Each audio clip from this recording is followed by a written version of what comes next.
El repentino aumento de la cotización del dólar generaría un incremento de precios de los componentes de la canasta básica familiar. El contrabando a gran escala de Argentina y fuga de dólares serían las responsables.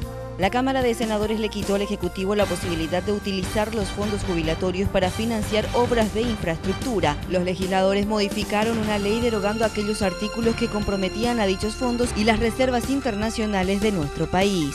La Fuerza de Tarea Conjunta sospecha que los líderes heridos de la agrupación campesina armada recibieron asistencia médica. La hipótesis cobra fuerza luego de encontrar en un allanamiento sueros y otras evidencias.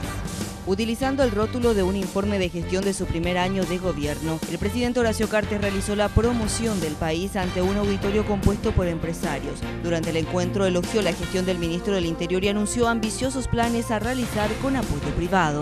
Estamos buscando alternativas para que no vuelvan a salir los consumidores de drogas, porque reincidentes hay más del 74%. Pero no solo que están cayendo los que roban y los que cometen delitos, sino que hace poco ustedes habrán visto, pero nos llama la atención, se previno el robo que iba a haber en Barquitao. Irak descubrió un plan de inminentes ataques terroristas a metros de París y Nueva York. El primer ministro, Haider al-Abadi, advirtió que el complot no ha sido neutralizado. Apuntó contra los terroristas extranjeros que militan en el Estado Islámico. Debido a esto, Francia incrementó la vigilancia en lugares públicos y transportes, donde circulan miles de personas por día.